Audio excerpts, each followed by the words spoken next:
सकारात्मक सोच का उदय होने लगता है जब व्यक्ति पुस्तकों को पढ़ने लगता है। इसी कड़ी को आगे बढ़ाते हुए उत्तर भारत की फिल्म सिटी के नाम से मशहूर नोएडा स्थित मारवा स्टूडियो में तीसरे दिन 8वां ग्लोबल लिटरेरी फेस्टिवल का आयोजन किया गया। भारतीय संस्कृति परंपरा के अनुसार दीप प्रज्वलन एवं गणेश वंदना के साथ कार्यक्रम की शुरुआत की गई। कार्यक्रम में doctor Sarvepalli Radhakrishnan forum poster की लॉन्चिंग भी की गई।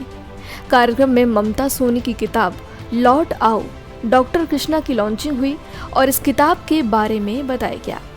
कार्यक्रम में साहित्य और मीडिया जगत से जुड़े देश विदेश से अतिथिगण ने अपनी उपस्थिति दर्ज कराई। कार्यक्रम में शिरकत करने वाले अल्बर्टो एगुआनी उरुग्वे के राजदूत, Lazar Vukadinovic Serbia, Josephine Patricia नाट्यम एहा चार्ज अफेयर्स ऑफ गर्बनीज रिपब्लिक, अनिल स्वरूप कोयला सचिव भारत, कोमल नाहटा लेखक और फिल्म पत्रकार, मनीषा शुक्ला सचिव CGPURC, डॉक्टर देवाकर गोयल लेखक, रूमी मलिक लेखिका और अनुवादी, संगीता गुप्ता लेखिका, सुशील भारती फेस्टिवल डायरेक्टर आदि मौजूद रहे। कार्यक्रम में उपस्थित सभी अतिथिगण को पुष्प गुच्छ भेंट कर उनका स्वागत किया गया। वहां उपस्थित सभी अतिथिगण ने डॉक्टर संदीप मारवा इस फेस्टिवल और उनके द्वारा किए गए कामों की खूब सराहना की। ICMEI के संस्थापक डॉक्टर संदीप मारवा ने कार्यक्रम में उपस्थित सभी लोगों का शुक्रिया अदा किया और खुशी जाहिर की।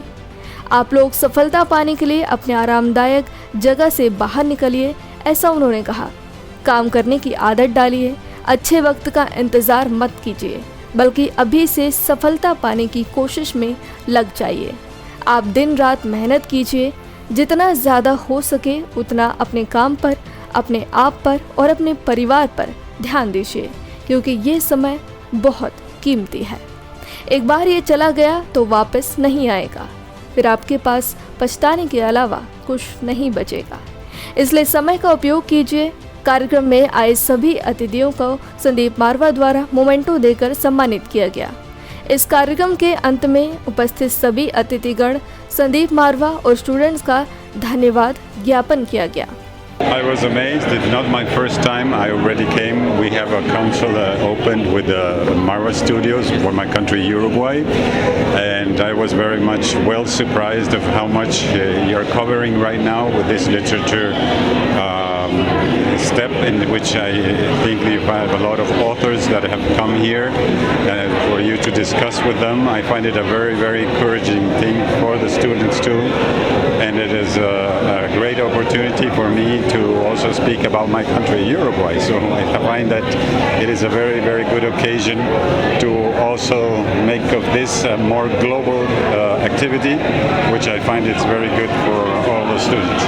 वर्ल्ड लिटरेरी फेस्टिवल के आखिरी दिन में आए हैं, क्या कुछ कहना चाहेंगे इस आयोजन के लिए, कार्यक्रम? इस आयोजन में बहुत ही महत्वपूर्ण और बड़े व्यक्तित्व के धनी कलाकार भी और साहित्यकार भी और संदीप मारवा जी जैसे डायनेमिक पर्सनालिटी के साथ मिलना हुआ और इस कार्यक्रम में का आनंद लिया मैंने, और बहुत ही प्रेरणादायक यह कार्यक्रम है।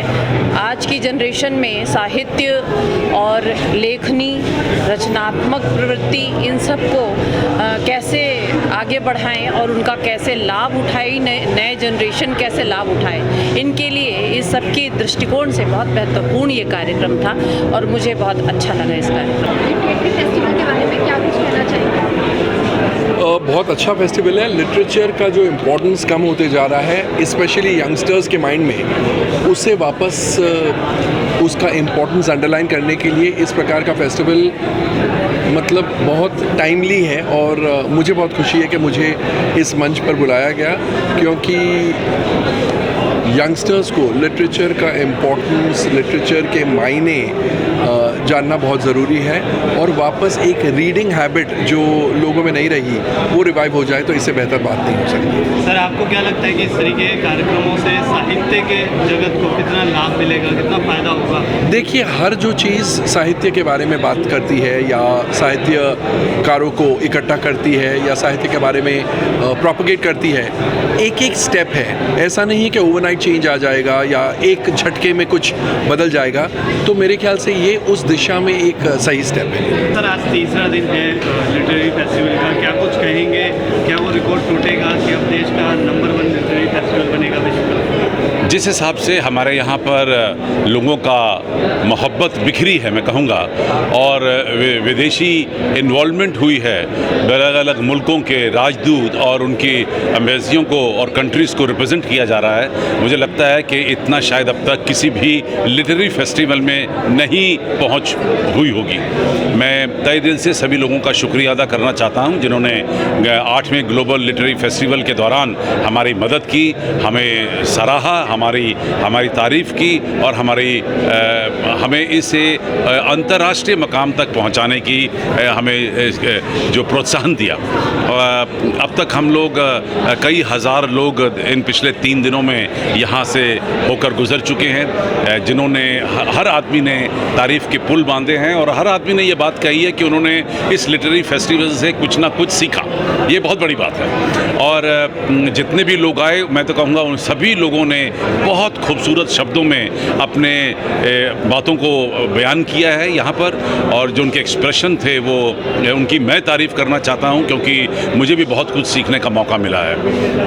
तीसरा दिन है और इस तीसरे दिन में आज भी उसी तरीके से तांता लगा हुआ है जैसे पिछले 2 दिन में रहा, जबकि सुबह बारिश का बहुत प्रभाव था और ऐसा लग रहा था कि कहीं लिटरेरी फेस्टिवल ये कहीं टूट ना जाए, लेकिन ऐसा कुछ नहीं हुआ। It's been a wonderful experience here, and I'm very happy that Marwa sir called us here in this beautiful festival with an amazing panelist that I shared the stage with, and all of them were so inspirational. They really inspired me more than me inspiring the children out there. They inspired me a lot, so I'm really, really happy to be a part of this event. I'd like to thank Mr. Marwa on the excellent opportunity for inviting me to the festival. It's a great pool of young people with huge potential. I hope that you will use the best out of the opportunity that you have. With Mr. Marwa, you can learn a lot from him. He is there to guide you, teach you, and to show you he's the best orator when it comes to presenting the Indian national pride. So take the lessons from Mr. Marwa and be persistent, do your writing, do the readings, try to bring up as many people as you can. First of all, the initiative is very commendable, and maybe I can bring this concept to my country so that we can invite you also, and just build a kind of bridge, cultural bridge between Gabon and India. Yeah. First of all, Marwa studio में आकर के it's always a bliss, right? And when you come here, you get lot of positivity, lot of energy, right? And when you keep on meeting, not only with the Sandeep Marwa, but lot of the youngsters who are doing lot of the things, right? Today we are celebrating Azadi Ka Amrit Mahotsav. Now we are in the Amrit Kal. So you can foresee that what is going to happen after 5 years, 10 years of that time.